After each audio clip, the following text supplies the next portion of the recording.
Om NaMo Narayan. The ancient Indian astrologer में आपका स्वागत है। हम आज आपके सामने एक विशेष ग्रह के विशेष स्थान पे होने की चर्चा करेंगे। जैसा कि आप सभी जानते हैं, हमारे दर्शक दीर्घा, हमारे ज्योतिष बंधु अच्छी तरह से समझते हैं, समझ रहे हैं कि हम आज जिस विषय पर चर्चा करने जा रहे हैं वह ग्रह अपने आप में एक विशेष महत्व रखता है।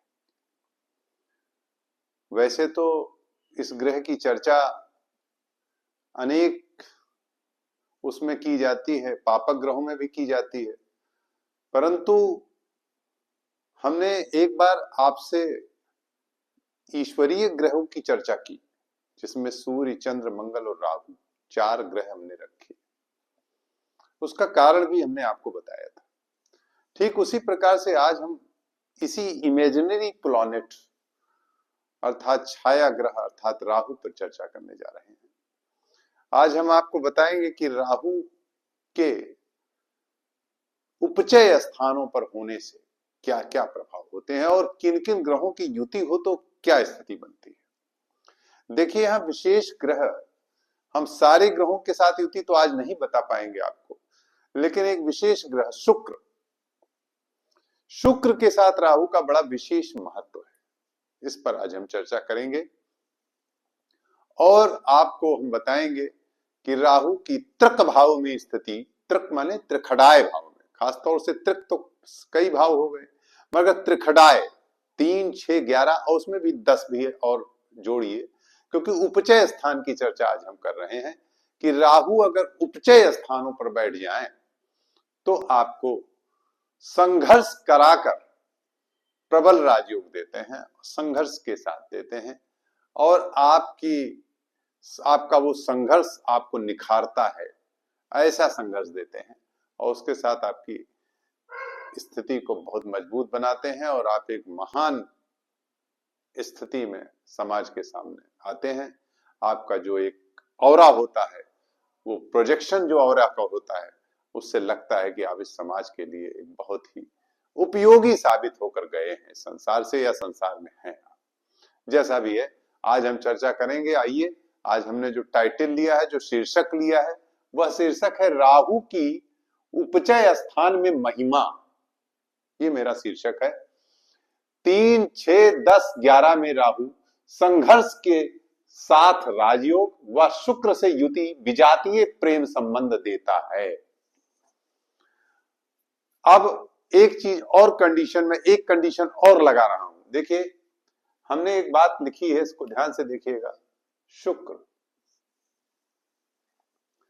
शुक्र क्या है? अगर आप एक पौराणिक भाषा में बात करेंगे तो शुक्र दैत्यों के गुरु है। और राहु स्वभाव से क्या है? देखिए, वो तो उनमें जो ईश्वरीय शक्ति आई वो अमृत पीने से आई, लेकिन जो राहु स्वभाव से पूर्व में क्या है? सिंहिका गर्भ संभूतम। तो अर्थात राहु का जो पूर्व स्वभाव है वो दैत्य के गुरु है शुक्र। तो जो राहु भी पूर्व में वही स्वभाव के हैं। तो राहु और शुक्र की जब युति होती है तो साहब, ये जो युति है दोस्तों, ये अपने आप में बड़ी ही अद्भुत युति है। कहते हैं कुछ जगह तो कुछ ज्योतिषियों ने यह भी कहा है कि शुक्र के साथ राहु मद्यपान करने लगते हैं। मद्यपान अर्थात मतवाले हो जाते हैं। मगर शुक्र का साथ पा करके शुक्र भी मतवाला हो जाएगा और राहु भी मतवाले हो जाते हैं। ये बहुत ही अद्भुत बात आज मैं कह रहा हूं कि शुक्र और राहु की युति दोनों को मतवाला बना देती है। ऐसी दशा में इनकी स्थिति यदि आपकी कुंडली में है या आपके यजमानों की कुंडली में है, तो आप ये जान लें कि वो किसी ऊंचे स्थान पे तो पहुंचेंगे ही, लेकिन उनकी चर्चा होगी, बड़ी आम चर्चाएं होंगी और उनके प्रेम संबंधों की भी चर्चा अद्भुत होगी।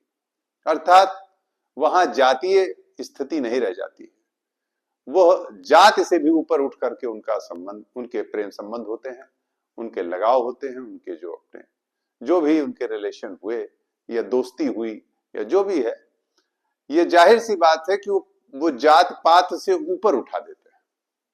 आज मैं इस बात पर चर्चा करूंगा, खुल के चर्चा करूंगा। आइए, पहले हमने एक चीज और की लिखी है इसके साथ, स्त्री के धनु राशिस्थ राहु उत्तम, पुरुष के शनि की राशि में राहु उत्तम। अगर किसी भी स्त्री के धनु राशि में राहु हैं और त्रिखड़ाए हैं, यानी 3, 6, 10, 11 में, तो निश्चित है कि उस स्त्री का राजयोग कोई रोक नहीं सकता। यदि किसी पुरुष के मकर कुंभ के राहु हैं तो उस पुरुष को भी राजयोग से कोई रोक नहीं सकता। बुध के राशि में भी राहु अच्छा परिणाम देते हैं। आइए आज हम पहले श्रीमती इंदिरा गांधी की कुंडली पर चर्चा करते हैं।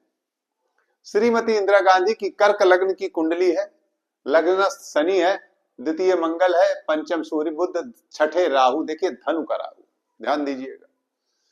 इंदिरा जी की कुंडली में धनु राशि का राहु और शुक्र के साथ युति कर रहा है। धनु का राहु शुक्र के साथ युति कर रहा है, ध्यान से देखिए।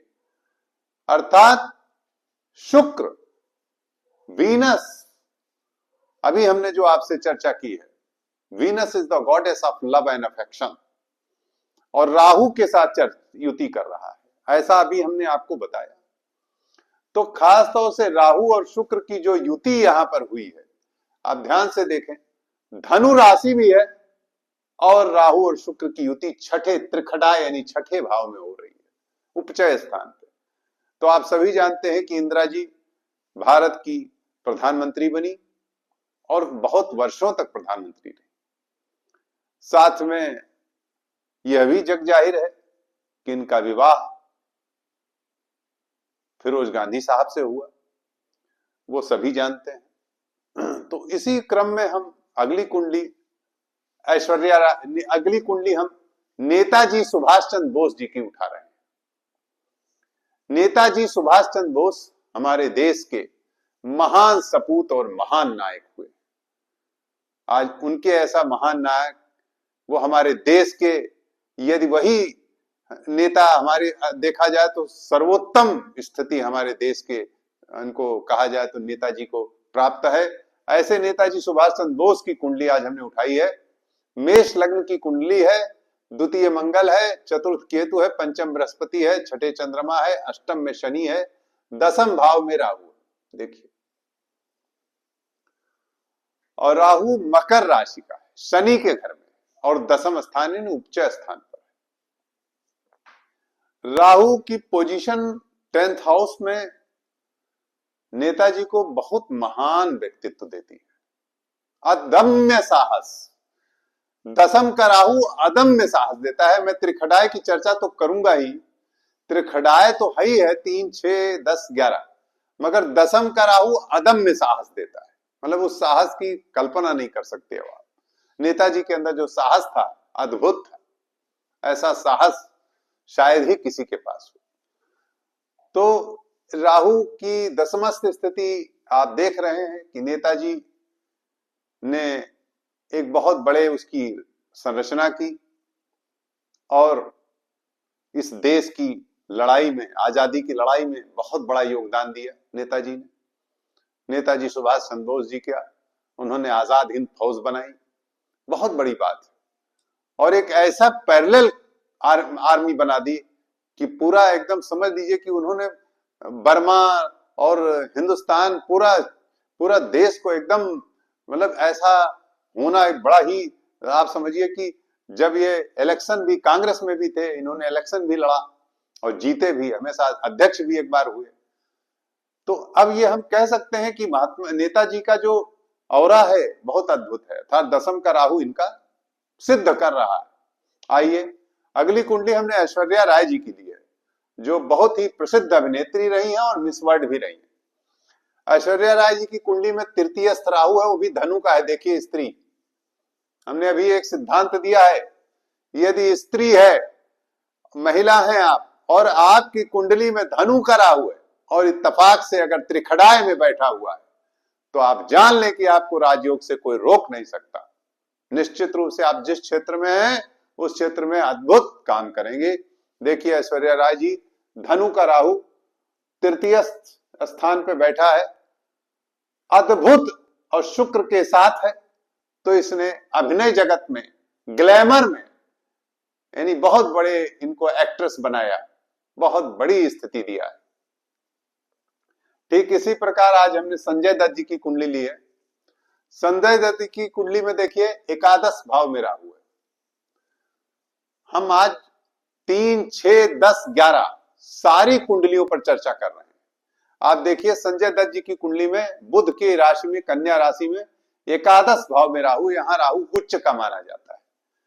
तो संजय दत्त जी को भी आप जानते हैं कि वैसे तो देखा जाए तो उनकी बैकिंग बहुत अच्छी थी, वो एक बहुत बड़े एक्टर और एक्ट्रेस के घर में जन्म लिए, लेकिन इसके बाद भी लोग जन्म लेके भी उतना नाम रोशन नहीं कर पाते हैं। लेकिन संजय दत्त जी ने अपनी इंडिविजुअल आइडेंटिटी बनाई और संजय दत्त एक बहुत बड़े एक्टर बनकर उभरे, ये त्रिखड़ाए राहु बता रहा है। इस प्रकार आपने देखा कि राहु की उपचय स्थानों में स्थिति और शनि के स्थानों में, बुध के स्थान में पुरुष की स्थिति और स्त्री के धनु राशि में और शुक्र के साथ राहु की युति, इस पर आज हमने चर्चा की। आशा है हमारा ये कार्यक्रम आपको पसंद आया होगा। आप अपने कमेंट जरूर अपने हमारे चैनल पर करेंगे। नमो नारायण।